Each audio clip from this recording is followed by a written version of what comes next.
Assalamualaikum warahmatullahi wabarakatuh. Kami dari kelompok 7 di sini kami akan memaparkan materi terkait derivative and foreign currency, konsep and common transaction. Materi ini kita ambil dari chapter 12. Nah, sebelum masuk ke materi, izinkan saya memperkenalkan kelompok kami terlebih dahulu. Yang pertama ada Rima Horonisa dengan NPM Mahir 239, kemudian ada Tarisa Nailia NPM Mahir 247, lalu ada Dinda Rizky dengan NPM Mahir 262, dan yang terakhir ada Catur Haila dengan NPM Mahir 268. Nah, masuk ke materi yang pertama, yakni derivatif. Jadi, derivatif sendiri itu adalah kontrak keuangan yang nilainya itu tergantung pada harga atau variabel lain, seperti suku bunga, nilai tukar, harga komoditas, atau harga saham. Nah, tujuannya itu adalah melindungi perusahaan dari resiko atau hedging akibat fluktuasi ke ekonomi, misalnya perubahan suku bunga, nilai tukar dolar, atau harga bahan baku. Nah, penggunaan derivatif ini akan membantu menjaga kestabilan dari arus kas dan juga laba di masa depan. Contohnya kayak Starbucks itu menggunakan derivatif untuk mengunci harga kopi, nilai tukar, dan suku bunga agar biaya dan pendapatan mereka itu stabil. Nah, selanjutnya ada hedge transaction atau transaksi lindung. Nah, apa sih hedging itu? Nah, hedging adalah strategi di mana perusahaan itu menggabungkan posisi yang sudah ada dengan kontrak derivatif agar resikonya lebih kecil. Nah, derivatif itu seperti perjanjian keuangan yang nilainya tergantung pada aset lain, misalnya minyak, emas, atau mata uang. Nah, di sini ada 4 instrumen utama yang bisa dipakai. Yang pertama ada forward contract, yang kedua ada future contract, yang ketiga ada option, dan yang keempat ada swaps. Nah, contohnya begini. Perusahaan minyak atau yang bernama Big Oil ingin melindungi diri dari kenaikan harga minyak. Kemudian Big Oil itu membuat kontrak forward untuk membeli 1000 barel minyak dengan harga tetap, yakni $100 per barel. Nah, 3 bulan kemudian harga minyaknya itu naik menjadi $110 per barel. Nah, karena Big Oil ini sudah mengunci harga di $100, maka perusahaan itu tidak pengaruh. Nah, ini fungsi utama dari hedging, yaitu untuk melindungi dari fluktuasi harga.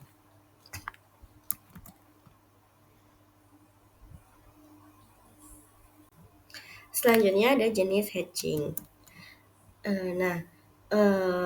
Kita akan membahas jenis-jenisnya dengan cara yang sederhana. Yang pertama ada forward contract. Nah, ini tuh perjanjian antara dua pihak, biasanya tuh di luar bursa. Karena bersifat pribadi dan juga fleksibel, kedua pihak tuh bisa menyesuaikan harga, jumlah, atau tanggal kesesuaian kebutuhan. Tapi ada resikonya. Kalau salah satu pihak tidak bayar, maka pihak lain bisa rugi besar. Yang kedua ada future contract. Nah, ini tuh mirip seperti forward tadi, tetapi diperdagangkan di bursa resmi. Jadi kontraknya tuh standar dan juga dijamin dari lembaga clearing. Nah, sehingga resikonya tuh lebih rendah. Harga future juga selalu diperbarui setiap hari lewat sistem mark to market supaya posisi tetap sesuai dengan harga pasar. Nah, yang ketiga ada option. Nah, option itu memberi hak tetapi bukan kewajiban untuk membeli atau call option atau untuk menjual atau pull option aset pada harga tertentu. Nah, ini banyaknya seperti asuransi. Kalau kamu membeli put option bahan bakar di harga $2,3 per liter lalu harganya turun jadi $2, kamu masih bisa jual di harga 2,3. Nah, jadi kerugiannya tuh akan terlindungi. Nah, tapi kalau harganya justru naik, kamu bisa pilih untuk tidak menggunakan opsi tersebut. Jadi rugimu tuh cuma biaya preminya aja. Selanjutnya ada swap dan harga hedging terhadap pendapatan. Nah selanjutnya swap ya. Swap itu adalah kontrak untuk menukar arus kas. Nah biasanya itu digunakan perusahaan yang memiliki utang berbunga variabel. Nah misalnya kalau bunganya itu naik dari 8% ke 9%, perusahaan tetap bisa membayar bunga efektif 8% karena ada pihak lain dalam swap yang menanggung selisihnya. Nah dengan begitu perusahaan itu jadi lebih stabil. Nah, dari semua instrumen tadi, tujuan hedging itu sama, yaitu untuk menstabilkan pendapatan, mengurangi resiko rugi akibat fluktuasi pasar, membuat laporan keuangan lebih bisa diprediksi. Tetapi tentu ada biaya dan juga konsekuensinya. Yang pertama, perusahaan tuh harus membayar premi atau fee untuk kontrak derivatif. Nah, yang kedua, kadang perusahaan tuh kehilangan peluang keuntungan lebih besar kalau harga pasarnya itu bergerak ke arah yang menguntungkan. Nah, untuk kontrak di luar bursa seperti forward dan juga swap itu ada resiko gagal bayar dari pihak lawan. Jadi, pada intinya hedging itu bukan hanya mencari untung yang cepat, tetapi untuk melindungi perusahaan dari ketidakpastian pasar. Nah, perusahaan yang cerdas tidak hanya fokus pada laba besar, tapi juga bagaimana menjaga kestabilan keuangannya. Nah, dengan memahami instrumen seperti forward, future, option, dan swap ini, kita bisa melihat bagaimana manajemen risiko diterapkan secara nyata di dunia bisnis. Selanjutnya kita akan membahas mengenai konsep dan definisi valuta asing. Nah, aktivitas bisnis internasional ini meningkat pesat. Jadi banyak perusahaan Amerika Serikat memperoleh pendapatan besar dari operasi luar negeri. Contohnya Coca-Cola dan juga Apple. Menunjukkan pentingnya transaksi valuta asing. Lalu juga ada mata uang ini memiliki 3 fungsi utama, yaitu sebagai alat tukar, satuan nilai, dan juga ukuran ekonomi untuk transaksi di setiap negara. Lalu, transaksi keuangan harus diukur dalam satu mata uang. Hal ini dapat memudahkan pencatatan akuntansi dan laporan keuangan yang konsisten. Lalu, transaksi antar negara perlu konversi nilai. Jika melibatkan dua mata uang berbeda, nilainya harus dikonversi menggunakan kurs yang berlaku sesuai kesepakatan. Lalu ada exchange rate adalah harga suatu mata uang dalam mata uang lain. Kurs ini terus berubah sesuai dengan kondisi ekonomi global dan juga permintaan pasar. Selanjutnya kita akan membahas mengenai konsep dan definisi valuta asing. Yang pertama ada direct and indirect. Nah, direct sendiri itu adalah kutipan langsung, yaitu menunjukkan berapa banyak mata uang domestik yang dibutuhkan untuk membeli satu unit mata uang. Contohnya, $1 dikurangin 1,4. Nah, itu artinya satu periode bernilai 1,4 $1 Amerika Serikat. Kemudian ada indirect, yaitu kutipan tidak langsung. Nah, ini menunjukkan berapa banyak mata uang asing yang bisa diperoleh dalam satu unit mata uang domestik. Kemudian ada keduanya ini saling berbalikan, yaitu jika satu yang meningkat, yang lain akan menurun karena hubungan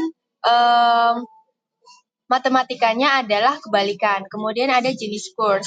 Yang pertama ada floating rate atau kurs mengambang. Itu adalah nilai tukar berubah sesuai dengan kekuatan pasar dan dipengaruhi oleh inflasi, suku bunga, neraca, perdagangan, dan juga spekulasi. Kemudian ada fixed rate atau kurs tetap. Nah, ini adalah pemerintah menetapkan kurs resmi dan menjaga kestabilannya terhadap mata uang lain. Lalu ada multiple rate atau kurs ganda, yaitu pemerintah dapat menetapkan kurs berbeda untuk transaksi tertentu, seperti impor dan juga ekspor, untuk mencapai tujuan dari ekonomi nasional. Selanjutnya adalah jenis kurs dalam akuntansi. Yang pertama ada spot rate atau kurs tunai, yaitu kurs yang digunakan untuk penyerahan segera antara dua pihak pada saat itu juga.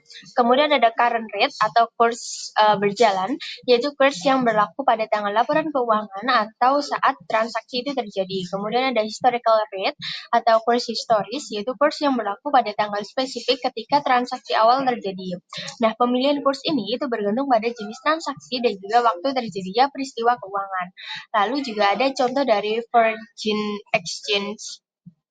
Nah, kurs ini menunjukkan berapa nilai antara mata uang pada waktu tertentu. Semisal bank memperoleh keuntungan dari spread atau selisih harga jual dan juga beli mata uang. Nah, semakin besar dari volume transaksi ini, maka akan semakin besar pula potensi keuntungan dari perbedaan kurs. Jadi di slide ini saya akan menjelaskan apa itu foreign currency transaction yang bukan forward contract ya. Intinya ini tuh transaksi yang pakai mata uang asing buat bayar atau nerima uangnya, bukan mata uang utama perusahaan kita alias functional currency. Nah, misalnya perusahaan Amerika yang biasanya pakai dolar jual barang ke Kanada dan tagihannya ditulis dalam dolar Kanada. Nah, itu baru disebut foreign currency transaction. Tapi kalau jualnya tetap ditagih pakai dolar Amerika meskipun lawannya perusahaan luar negeri, itu nggak termasuk foreign currency transaction. Nah, sesuai aturan GAAP atau tepatnya SC 830, pas transaksi pertama kali terjadi, semua yang muncul kayak aset, liabilitas, pendapatan, sampai beban harus dicatat pakai kurs spot di tanggal transaksi itu. Terus di akhir periode kayak tanggal neraca, semua saldo yang masih pakai mata uang asing juga harus disesuaikan lagi ke kurs terbaru supaya nilainya di laporan keuangan benar-benar mencerminkan nilai dolar terkini. Contohnya gini biar gampang, kalau kita impor barang senilai $10.000 Kanada pas kursnya $0,7 berarti dicatat sebagai inventory $7.000 dan accounts payable $7.000. Nah, pas kita bayar utangnya, kurs itu turun jadi $0,69. Artinya kita cuma perlu bayar $6.900 dan otomatis ada gain $100 karena kita ngelunasin utang pas nilai mata uang aslinya turun. Jadi gampangnya selisih kurs bisa bikin kita untung atau rugi tergantung arah pergerakan nilai tukar antar transaksi pertama dan waktu kita bayar atau menerima uang. Di selanjutnya saya akan membahas soal apa yang terjadi kalau kurs berubah-ubah setelah transaksi dicatat. Tapi sebelum transaksinya itu selesai. Pertama, di akhir periode kita wajib cek kurs terbaru buat akun-akun yang masih dalam mata uang asing. Kalau dolar menguat, artinya $1 bisa lebih banyak mata uang asing. Jadi, utang kita kelihatan lebih kecil. Hasilnya ada exchange gain alias untung kurs. Sebaliknya, kalau dolar melemah, nilai utang kita jadi kelihatan lebih besar. Muncul exchange loss alias rugi kurs. Terus, pas pembayaran atau penerimaan kas, hasilnya itu juga tergantung arah kurs. Kalau pembelian alias yang kita punya liabilitas, kurs naik sama dengan rugi karena kita bayar lebih mahal, kurs turun sama dengan untung karena bayar lebih murah. Sedangkan kalau penjualan alias kita punya piutang, kurs naik sama dengan untung karena uang asing yang kita terima nilainya lebih besar dalam dolar. Tapi kalau kurs turun, rugi karena nilainya makin kecil. Dan terakhir, baik GAAP maupun IFRS punya aturannya sama. Semua transaksi awal dicatat pakai kurs saat transaksi terjadi, lalu di akhir periode disesuaikan pakai kurs terbaru. Setiap perubahan nilai tukar dari awal sampai penyelesaian langsung masuk ke laba rugi tahun berjalan, bukan ditunda ke periode lain. Jadi kesimpulannya, perubahan nilai tukar bisa ngubah laba perusahaan dan itu penting banget buat dipantau karena di dunia nyata fluktuasi mata uang bisa bikin hasil keuangan beda jauh dari yang diprediksi walaupun jumlah transaksinya tuh sama persis. Nah, materi selanjutnya ada pembelian dalam mata uang asing. Ilustrasi soalnya, ATC itu membeli barang dagang secara kredit dari Paris Company pada 1 Desember 2016 dengan harga €10.000 ketika kurs euronya itu adalah 0,66. Nah, ATC menutup pembukuannya pada 31 Desember 2016 ketika kursnya itu adalah 0,6550 dan menyelesaikannya pada 30 Januari 2017 ketika kurs spotnya adalah 0,6650. Nah, transaksi dan peristiwa ini akan dicatat oleh ATC sebagai berikut. Jadi di 1 Desember itu akan dicatat inventory pada account payable senilai 6.600. Ini kita dapatkan dari 10.000, kita kalikan nilai kursnya tadi 0,66. Nah, kemudian di 31 Desember di akhir pembukuan itu kita catat lagi account payable pada exchange loss senilai 50. Ini kita hitung dari selisih kursnya yakni 0,6550 kita kurangi kurs awalnya 0,66, kemudian kita kalikan dengan harga barang dagangan tadi yakni 10.000. Nah, yang terakhir di 30 Januari 2017 akan dicatat account payable 6550, exchange loss 100 pada cash 6650. Ini kita dapatkan dari 10.000 kita kalikan 0,6650 yakni kurs akhir. Nah, jadi intinya transaksi awal itu akan dicatat menggunakan kurs pada hari itu.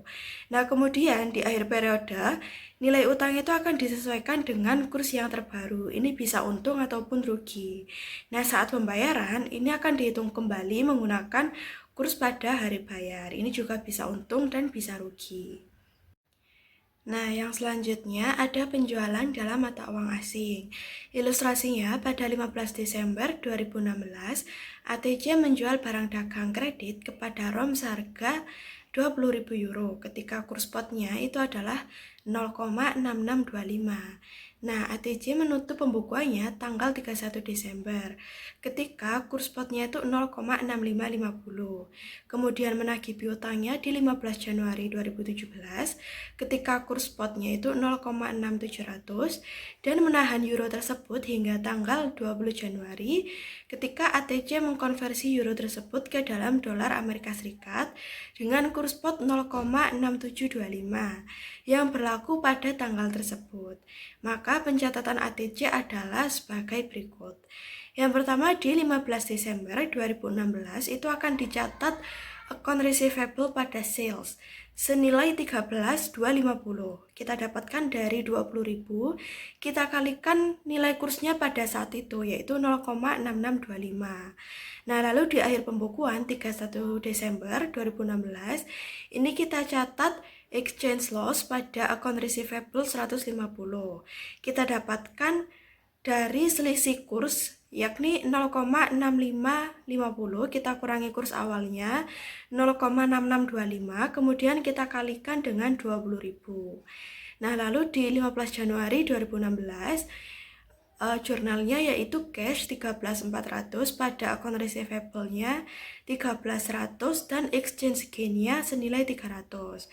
Nah, yang terakhir di 20 Januari 2017 itu pencatatannya adalah cash 13.450 kita dapatkan dari 20.000 kita kalikan kurs pada saat itu yaitu 0,6725.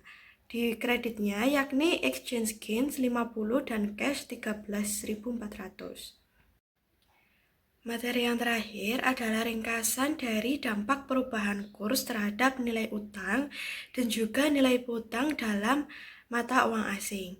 Yang pertama, kalau kursnya naik atau mata uang asing itu menguat, maka dolar itu akan melemah dan berdampak ke piutang yang naik. Ini bisa menyebabkan gain. Lalu yang kedua, ketika kurs naik, dolar akan melemah dan ini menyebabkan utang itu juga naik. Ini menyebabkan loss.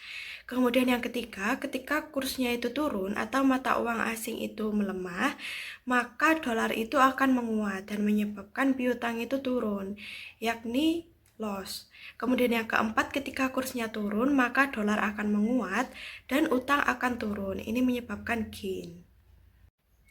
Demikian materi yang bisa dipaparkan oleh kelompok kami. Apabila ada kurang lebihnya, kami mohon maaf. Wassalamualaikum warahmatullahi wabarakatuh.